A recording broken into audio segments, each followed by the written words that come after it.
वंदे मातरम। आज हम लोग कक्षा 4 ईवीएस लेक्चर 3 में कान के बदले हो गोला वहीं दे अंडा, ये टॉपिक है। अपने आपने अपने घर या विद्यालय के आसपास छोटे बच्चों वाले जानवर देखे हैं, उनके नाम लिखिए। ये कह रहा है कि आपके अगल बगल कोई ऐसे जानवर के छोटे छोटे बच्चे हैं जिन्हें आपने कभी देखा है, जैसे कुत्ता, बिल्ली, गाय, भैंस, बकरे, इनके छोटे छोटे बच्चे। फिर क्वेश्चन है कि आपने कभी कोई जानवर पाला है? आप किन किन पालतू जानवरों के बारे में जानते हैं? तो हाँ, हमने जानवर पाला है। वो मैंने एक कुत्ता पाला था।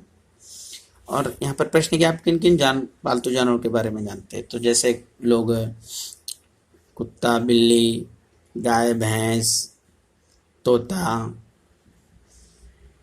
खरगोश, चूहा, ये सभी बहुत सारे लोग पालते हैं। अब है कि आपने देखा हो या पाला हो ऐसे जानवर के बारे में जानकर बच्चों आपको लिखना है कि आपने कोई जानवर अभी पाला है तो उसे आपको लिखना है। जैसे मैं यहाँ पे लिख रहा हूँ कि मान लो ये मेरा है कि भाई हाँ मैंने पाला है कुत्ता, तो आपको भी आपका लिखना है कि आपने कौन सा जानवर पाला है। तो मेरा तो कुत्ता है, लेकिन आपने कौन सा पाला है वो आपको यहाँ पे लिखना है। और उसे नाम दिया, वो पशु है, पक्षी, तो आपने उसको नाम दिया क्या? मैंने तो नाम दिया गब्बर। आप नाम क्या देते हैं? आपको आपके जानवर का नाम। और वो जानवर क्या है, पशु है या पक्षी है? यानी आपने जो पाला है वो पशु है या पक्षी? तो मेरा तो भाई जानवर कुत्ता है, यानी पशु है, पक्षी नहीं है। तो आपने क्या पाला है? कुत्ता, यानी आपने पशु पाला है कि पक्षी, ये आपको लिखना है। उसका नाम किसने रखा है, यानी उस जो आपने पशु पाला है उसका नाम आप उसका नाम किसने दिया? आपने दिया या आपकी दादी ने दिया, किसने दिया? तो मैंने वाले को मैंने नाम दिया। उसके बाद उसे क्या खाना पसंद है, यानी आपका जो जानवर जो पाले हैं उसे आपको पसंद क्या है? आपने जो जानवर या पक्षी पाल रखे हैं तो उसको कौन सी चीज़ खाना पसंद है? तो जो मैंने जानवर पाला है उसे मांस और रोटी सब्जी खाना पसंद है, क्योंकि कुत्ता है। आपका जानवर को क्या खाना पसंद है, आप उसकी पसंद को यहाँ पे लिखेंगे। उसे दिन में कितनी बार खाना दिया जाता है? आपका जो जानवर है या पक्षी है, आप उसे दिन में कितनी बार भोजन देते हैं? तो मैं तो उसे 3 बार देता था। तो आप कितनी बार देते हैं, ये आपको लिखना है। दूसरा कि आप वो कब सोता है और कितने समय के लिए सोता है? तो मेरा वाला तो 10 बजे सोता था और हमेशा सतर्क रहता था। सुबह 5-6 बजे ही उठ जाता था, जब कोई आवाज़ आती थी तो ऐसे वो उठ जाता था। लेकिन आपका जानवर जो आप पाले हैं या पक्षी जो पाले हैं वो कब सोता है और कितने बजे उठता है, वो आपको यहाँ लिखना है। इस जानवर को देखभाल का कोई खास पद्धति है और आप किस प्रकार करेंगे? यानी आपने जो पक्षी या जानवर पाल रखा है तो उसका कोई विशेष पालने का तरीका है आपके पास, और उसे किस प्रकार आप पालोगे? तो मेरे तो जानवर का कोई खास नहीं है, क्योंकि कुत्ता है तो जैसे नॉर्मल हम लोग रहते हैं वैसे ही है। बगल में इसको एक बढ़िया सा चटाई या बोरा बिछा देते हैं, उस पर बैठता है। उसके बाद उसे हम नहलाते हैं, बीमार होने पर उसे हॉस्पिटल यानी हॉस्पिटल ले जाते हैं, उसके बिस्किट खाने पीने का व्यवस्था करते हैं। लेकिन आपने जो पक्षी या जानवर पाला है आप उसका देखभाल कैसे करते हो और किस प्रकार करते हो, यहाँ पर आपको लिखना है। ये तो मेरा है, आप कौन सा करते हो वो आपको लिखना है। अच्छा, आपने जो पक्षी या जानवर पाला है तो क्या आप उसको कभी गुस्सा आता है? और अगर गुस्सा आता है तो कब आता है? आप कैसे पता चलता है कि वो गुस्से में है? यानी मेरा वाले को तो गुस्सा आता है, क्योंकि जब मैं उसे खाना देने के लिए देता हूँ तो छीन लेता हूँ तो वो मुझ पर भौंकने लगता है, तो तब मुझे पता चलता है कि हाँ ये गुस्से में है। लेकिन आपने जो जानवर पाला है आपको कैसे पता चला कि गुस्से में है या पक्षी पाला है? तो वो आपको यहाँ लिखना है। क्या उसकी त्वचा पर बाल है या पंख? यानी जो आपका जानवर है या पक्षी है तो उसकी तो जो जानवर होगा तो बाल होंगे और पक्षी होगा तो पंख होंगे। तो ये आपको लिखना है कि आपका जो पालतू है, पेट है, उस पर आपके बाल हैं या नहीं।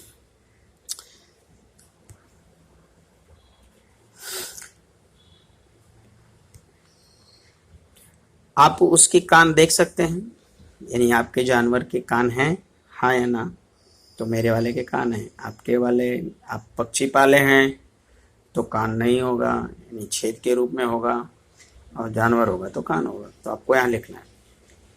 और वो जानवर बच्चा है या कुछ बड़ा है या एकदम वृद्ध है, तो मेरा वाला कुछ बड़ा है, तो आपका बच्चा है या कुछ बड़ा है या एकदम वृद्ध है, ये आपको लिखना है। ये पालतू जानवर अंडा देता है, बच्चे को जन्म देता है, तो आपने जो जानवर पाल रखा है या जो भी पक्षी पाल रखा है वो आपका बच्चा देता है कि अंडा, ये आपको ले, तो मेरा वाला बच्चे देता है।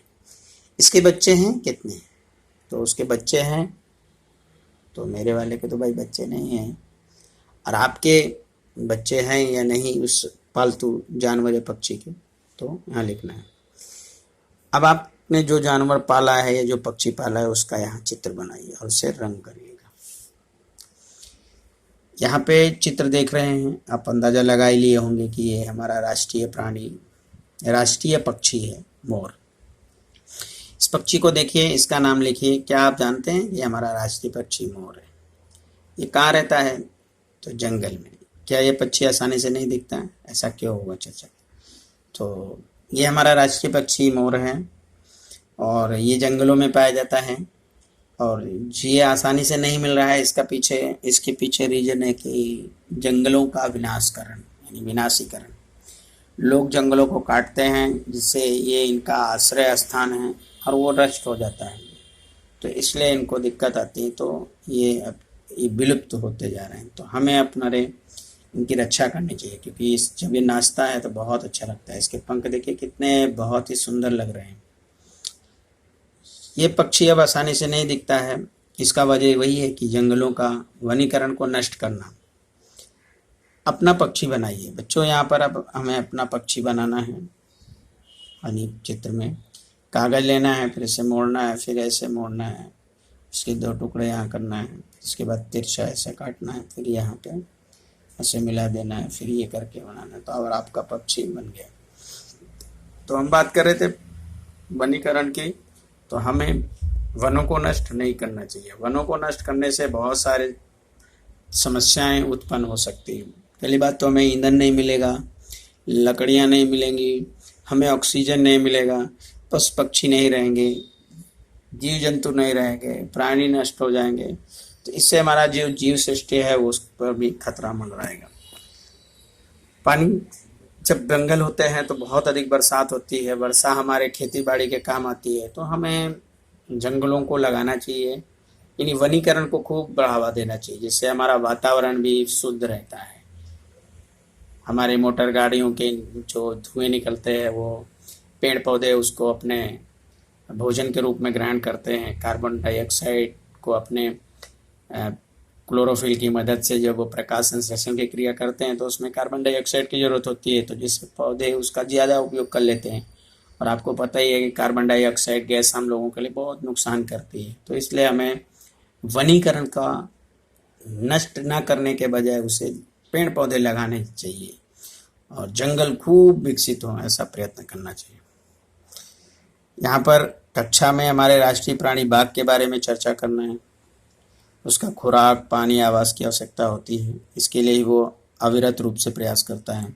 उसके रक्षण के लिए हम जो कर सकते हैं उस पर चर्चा करनी है।